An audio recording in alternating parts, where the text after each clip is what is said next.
Bienvenidos, amigos, a este encuentro con la filosofía estoica, que se enmarca dentro del lema de este año de Filosofía en Acción. ¿Por qué hemos elegido este tema dentro del gran caudal de la filosofía antigua? Porque consideramos que en este momento que estamos viviendo la humanidad, tal vez la filosofía estoica sería la primera piedra de toque para ayudarnos a comprender un poco esta locura absurda donde todos los días estamos siendo bombardeados por noticias trágicas, donde hay emigraciones tremendas de un continente a otro, donde tenemos una cantidad de millones y millones de seres humanos en la miseria física, psicológica y moral, y muchísimos nos preguntamos, ¿por qué ocurre todo esto? ¿Cuál es la causa? Esto que está sucediendo me recuerda un ejemplo gráfico que ponía el fundador de Acrópolis, el profesor Libraga, cuando decía que nuestro mundo es como un tren lanzado a toda velocidad, pero que sus mismos conductores no saben dónde terminará, si en una plácida estación o en un descarrilamiento. Por ello, ante esta situación, hemos elegido hablar de la filosofía estoica y de alguna manera cómo hacer para llegar a ser cada uno lo que cada uno quiere ser, cómo llegar a ser uno mismo.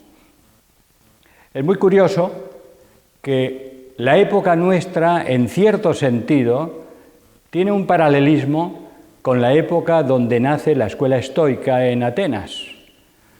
Recordemos que es Zenón, nacido en Chipre, el que va a viajar hasta Atenas y después de estudiar en la Academia de Platón, con los peripatéticos, de recoger la herencia filosófica que ya venía desde los presocráticos y sumándole a todo ese caudal griego, tal vez elementos de la filosofía enorme de la India, debido a que Zenón funda la escuela cuando comienza el helenismo, que como ya sabéis todos, se debe a ese movimiento, a ese cambio del mundo que logró hacer Alejandro el Grande. Con Alejandro viajaron a la India también filósofos, no solamente soldados. Y esos filósofos entraron en contacto con los gimnosofistas de la India. De ahí que los estudiosos, cuando estudian la filosofía estoica, se encuentran con ciertos rasgos parecidos a algunas enseñanzas del Vedanta, del hinduismo, del budismo, del Bhagavad Gita, muy curioso, como por ejemplo el tema de la recta acción, de la importancia de la intención en los actos. Es por todo ello que lo que se propone Zenón con todo ese caudal es hacer una síntesis magistral y centrar la actitud humana en la vida presente, en el momento actual. Por eso, Zenón, luego continuado con Cleantes y Crisipo, en la llamada Estoa antigua, va a tratar de centrar el problema no tanto en la parte metafísica de la filosofía o en el universo, por más que ellos evidentemente estudian qué es el universo y qué hace el ser humano dentro del universo, pero no le dan tanta importancia a aquello que sale exteriormente al ser humano, sino se centran en qué es el ser humano, en el famoso conócete a ti mismo. Es por ello que, conociendo todas las enseñanzas de Platón, como la reencarnación y de la India, ellos no van a hablar de otras vidas, van a hablar de esta vida, de este momento, de qué podemos hacer cada día, en cada momento, para mejorarnos como seres humanos. Por eso, un elemento fundamental en ellos es aquello que diría luego Epícteto en Roma: de todas las cosas que suceden en el mundo, solo hay dos clases: aquello que depende de mí y aquello que no depende de mí. Es por ello que, partiendo de unas ideas muy semejantes a las que vemos en el Timeo de Platón, ellos hablan de que todo el universo está regido por una gran ley, por un gran logos. Esa ley, ese logos, equivalente al Dharma tal vez de la India, es lo que hace que todas las cosas siguen una necesidad, una gran necesidad, que es equivalente a las leyes de la naturaleza. Y esas leyes llevan todos los seres de la manifestación con un sentido, le dan un sentido, o sea, una finalidad. Todos los seres, desde el mineral, el vegetal, el ser humano, el planeta, el sol, tienen un sentido en su marcha alrededor del cosmos. Esa necesidad y esa finalidad también se ven reflejadas en el ser humano, que para toda la filosofía antigua es un ser que está insertado en el gran cosmos. Seríamos como un microcosmos que está dentro del gran macrocosmos. Hace siglos que hemos perdido de vista que el ser humano no es un ser aparte de la naturaleza. Y justamente uno de las enseñanzas que ellos repiten a lo largo de los siglos es que debemos aprender el arte de vivir según la naturaleza. Y no se referían únicamente al aspecto físico, al cuerpo físico, sino al aspecto también energético, vital, al aspecto emocional y al mundo sobre todo mental y espiritual. Todos ellos están regidos por esas leyes y, por lo tanto, el ser humano tiene también una finalidad. No está en la Tierra, en la evolución, por casualidad, sino hay unas causas, hay unas leyes que, combinadas con la sagrada libertad individual, permitirían lograr aquello que ellos llamaron cierto estado de ataraxia, cierto estado de serenidad, una manera humana de poder lograr cierta felicidad interior. Porque para los estoicos la felicidad no es conseguir cosas exteriores, no es tener más casas, más pisos, más sueldo. Todo lo contrario, como vamos a ver en ellos, a esas cosas que son las posesiones, el dinero, incluso la salud, le llaman cosas indiferentes, porque para ellos el bien, el único bien real que tiene el ser humano es el bien moral, así como el único mal es el que depende de él, es el mal moral. ¿Pero qué entendían ellos como bien moral? Aquello que los griegos llamaron la arete y que los latinos tradujeron aproximadamente como la virtud. O sea, que para ellos el cómo llegar a ser uno mismo es no tanto viajar por fuera de nosotros, buscando incansablemente la felicidad o la estabilidad, sino sería un viaje interior, donde nos encontraríamos con unas potencias latentes en todo ser humano, que por decirlas a la manera platónica, esas potencias fundamentalmente serían 4, sería la prudencia o sabiduría, la templanza o armonía, el valor y la madre de todas ellas, que sería la justicia. En la medida en que cada ser humano fuera logrando desarrollar esa potencia que está latente dentro de sí mismo, podría acercarse a un concepto de estabilidad, de felicidad. En cambio, todo aquello que para nuestro tiempo, desde el materialismo reinante y el positivismo, hemos buscado y buscamos como el éxito, como la posesión de cosas materiales, como cómo escapar a la muerte física, todo eso para ellos son elementos indiferentes. Por ejemplo, ellos dicen que la salud es buena o es mala, el dinero es bueno o es malo, depende.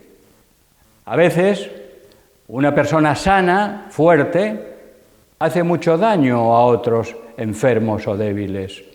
Y en cambio, ¿a cuántos de nosotros no nos ha pasado que en determinado momento de la vida, un golpe que nos da la vida, una enfermedad, un accidente, gracias a ese choque, resulta que descubrimos aspectos de nosotros o aspectos de los demás o de la vida que no habíamos descubierto antes? Entonces ese golpe, ese choque, ese cambio, ¿es bueno o es malo?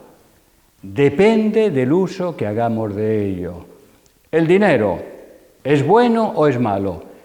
Evidentemente los estoicos no eran tontos, decían que algo hay que tener de dinero, pero que el dinero en cantidad depende de cómo lo utilicemos. Puede ser una maldición o puede ser una bendición. Podemos ayudar a mucha gente que lo necesita o podemos entrar en un miedo terrible porque sabemos que como tenemos suficiente o mucho dinero, vamos a ser el blanco preferido de cualquier ladrón o asaltante. Es por ello que ellos centrarían el problema humano en comprender esos tres aspectos que se han tornado clásicos. Lo vemos en Platón, en Aristóteles y en toda la filosofía posterior, al considerar que el ser humano es uno, pero tiene tres aspectos fundamentales. La parte superior, aquello que ellos llamarían el nous, sería lo que nosotros traducimos aproximadamente por el espíritu. Luego habría una parte intermedia muy delicada, que es donde están los mayores combates en nosotros, que sería la psique, que sería la parte emocional, sería la parte pasional, y luego estaría la parte de soporte, la parte material, que llaman soma, o el cuerpo físico y energético. Y realmente para llegar a ser uno mismo, para poder ser auténticos con nosotros mismos, deberíamos lograr que la parte superior, como el auriga en el famoso carro alado de Platón, la parte superior nuestra pueda dirigir la parte intermedia y la parte inferior. Ahí radicaría la posibilidad de cierto estado de armonía, de tranquilidad interior. Es por ello que de una manera sencilla el arte de vivir según la naturaleza, en este caso de la naturaleza humana, sería volver al interior y hacer caso a ese antiguo oráculo de Delfos. Hombre, conócete a ti mismo y conocerás a los dioses y al universo. Es por ello que para la filosofía estoica es fundamental un reconocimiento de cómo funciona la naturaleza. Nosotros, en los últimos tiempos, hemos creído que la naturaleza es un gran almacén. Es un ser que está ahí, nosotros vamos a ella, cogemos carbón, petróleo, alimentos, madera de los bosques, y es un almacén inacabable. Pero ahora nos damos cuenta, están todas las alarmas disparadas, porque sabemos que los ríos están contaminados, los vientos son irrespirables y hay escasez de una serie de alimentos. Y ahora las voces de alarma nos dicen que parece ser que la naturaleza está reaccionando a ese expolio hecho por el ser humano. Por eso es tan importante en este momento que estamos viviendo la necesidad de una vuelta a un pensamiento directo. Y ya que hablo de pensamiento, sería bueno recordar que para todo filósofo que se precie, la filosofía no es pensar, sino es pensar, sentir y actuar de una manera armónica, de una manera digna, de una manera recta, como diría Siddhartha Gautama el Buda. Ese sería el verdadero filósofo. No es un ser que piensa, es un ser que vive según las leyes de la naturaleza. Y un momento, a veces he leído por ahí que alguno piensa que el estoicismo o el estoico es un ser amargado, es un ser, una especie de ser que dice, sufre y aguanta. En absoluto. Los filósofos eran alegres, eran fuertes, eran generosos, eran sociales. Nunca dijeron que había que apartarse de un mundo conflictivo, de un mundo enfrentado unos con otros. Tenemos ejemplos grandiosos, porque una de las cosas por las cuales es tan atractiva la filosofía estoica es por el ejemplo vivo que dieron de esas enseñanzas esos grandes seres humanos. Desde Zenón, Cleantes, Crisipo, luego nos vamos a la Estoa Media con Poseidonio, por ejemplo, y una embajada de esos filósofos griegos que llegan a Roma para solucionar una serie de conflictos con la gran Roma que ya empieza a ser la dueña del Mediterráneo, y esos griegos que eran muy sutiles, muy hábiles, en vez de enviar políticos a resolver el conflicto, envían a los tres grandes jefes maestros de las escuelas, la platónica, la aristotélica y la estoica. Es tal el impacto que causa esa escuela estoica, empezando por los escipiones romanos, que a partir de ese encuentro, alrededor del año 150 aproximadamente, antes de nuestra era, los romanos encuentran un filón más en Grecia, es la filosofía estoica, porque ellos se dan cuenta que esa filosofía estoica es lo que necesitan para ese imperio que están construyendo, ese imperio que en el origen, el sentido de él no es imponerse sobre ningún pueblo, sino poder hacer que todos los pueblos hermanados puedan evolucionar hacia un mundo un poco más justo.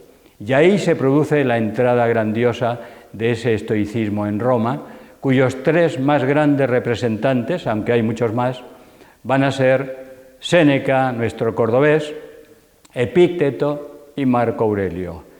Fijaros qué tres vidas tan diferentes en origen. Séneca nace con mucho dinero, es rico y tiene que vivir en una época terrible de Roma, donde tiene que encararse con un Calígula, con un Nerón, lo exilian y por fin a la segunda vez lo mandan matar. Pero él jamás podía haberlo evitado, como Sócrates, pero por ser estoico, ser fiel al estoicismo, prefiere morir que servir a un corrupto como Nerón. Luego nos encontramos con Epícteto, que nace en Pamukkale, en la zona de hoy Turquía, y es esclavo de nacimiento, pero ve en él su amo, entre comillas, tal inclinación hacia el saber que lo pone en contacto con la filosofía. Y cuando llega a Roma, Epícteto entra en contacto con esa gran filosofía y es expulsado, como otros filósofos de Roma, y abre su escuela en una zona de Grecia cercana al mar Adriático. Y en un lugar muy humilde, ese nacido esclavo, nada más y nada menos, recibe con el tiempo la visita para conversar con él tranquilamente del gran emperador, del culto emperador Adriano. ¿Qué tendría ese nacido esclavo para que un emperador como Adriano desviara su camino para poder conversar con él. Ese Epícteto que dicen que tenía una lámpara de hierro para alumbrarse en sus clases y alguien se la robó un día. La sustituyó por una lámpara de barro muy humilde. Cuando ya es muy anciano, ve que hay un niño cercano que queda huérfano y él adopta a ese niño y a una mujer para que se ocupe de la crianza del niño. Ese Epícteto, que cuando murió, esa lámpara de barro, hubo un multimillonario de la época que pagó una fortuna por esa lámpara que permitía a Epícteto poder conversar, dialogar con sus discípulos. Hay que decir que de los estoicos primeros no ha quedado prácticamente nada. Escribieron más de 1000 libros, más de 1000 tratados. Es una gran pérdida para la historia de la filosofía. De los que nos quedan más escritos son de Séneca, que escribió en latín, y de Epícteto, y del tercero en discordia, o en concordia más bien, que sería Marco Aurelio. Cuando pensamos en un gobernante, cuando soñamos con ese gobernante ideal de la República de Platón, tal vez el gobernante que más se aproxima es Marco Aurelio. Empieza porque él no quería gobernar, pero es Adriano el que a través de Antonino Pío dice que él debe ser el emperador de Roma. Ese Marco Aurelio que en los 20 años de gobierno, menos 2 o 3 años, tuvo que enfrentar guerras en todas las fronteras del imperio. En Asia, en Europa, en el norte, tuvo que enfrentar 2 pestes, que una de ellas dejó prácticamente Italia con la mitad de habitantes. Casi no tuvo un momento de descanso.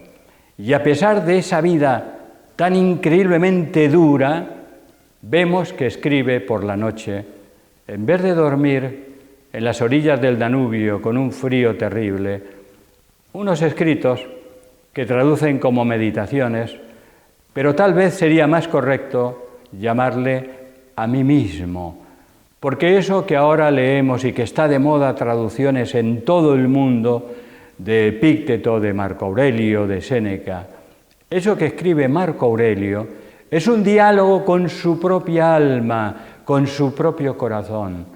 O sea que al terminar la jornada de cada día, él no escribía para que fuera reconocido, porque esos papeles se encontraron siglos después.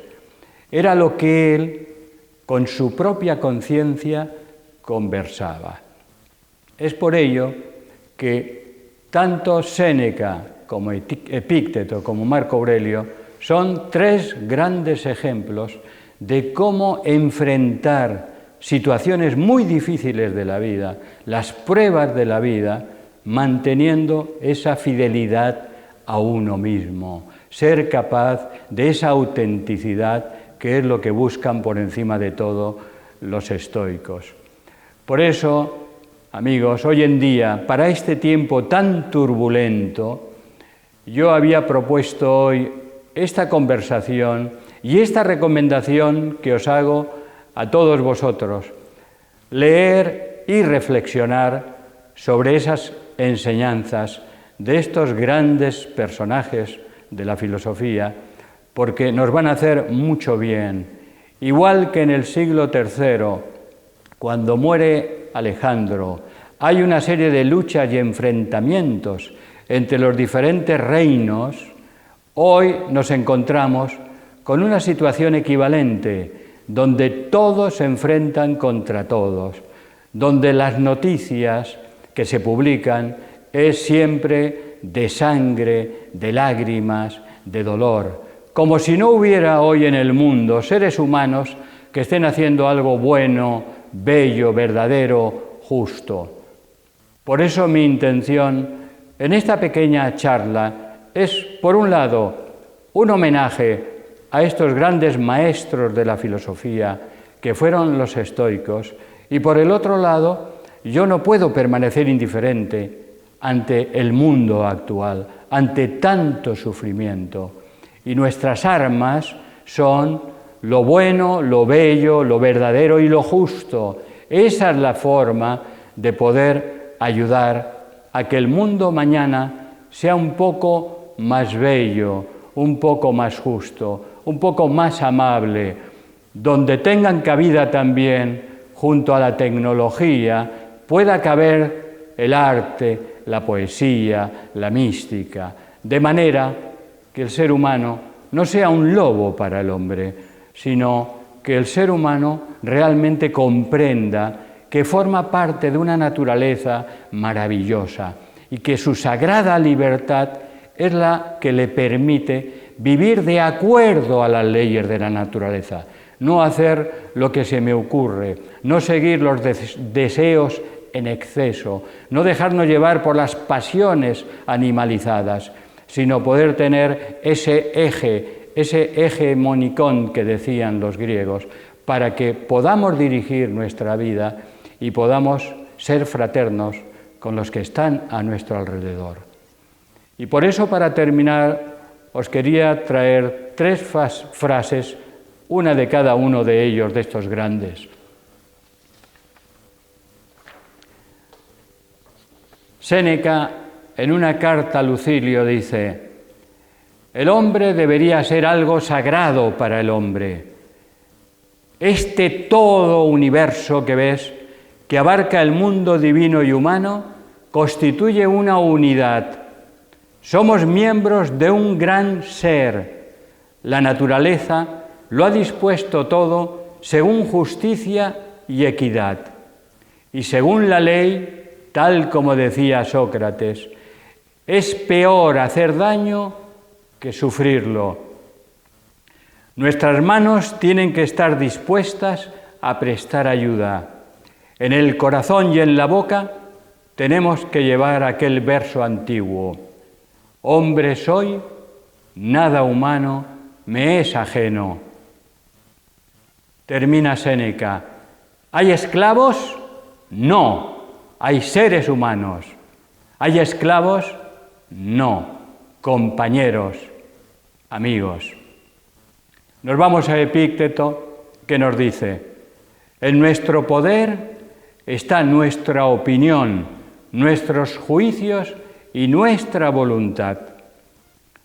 Lo que hacemos y lo que evitamos. En una palabra, en nuestro poder está nuestra conducta. En cambio, no está en nuestro poder, o sea, no depende de nosotros, ni nuestras propiedades, ni nuestra fama, ni nuestros cargos. En una palabra, nada de lo que no es nuestra conducta. Terminamos con Marco Aurelio. La vida es una lucha y una peregrinación por lo desconocido. ¿Quién podrá guiarnos? Solo la filosofía. Esta consiste en preservar de violencia y error al genio que hay dentro de nosotros, para que se mantenga dueño del placer y del dolor, y que no haga nada sin reflexionar. Y poder esperar la muerte con el ánimo alegre, pues ésta ocurre según el curso de la naturaleza, y nada según la naturaleza es un mal. Hasta aquí, queridos amigos, esta pequeña charla sobre esos grandes filósofos que han sido y son los estoicos. Muchas gracias.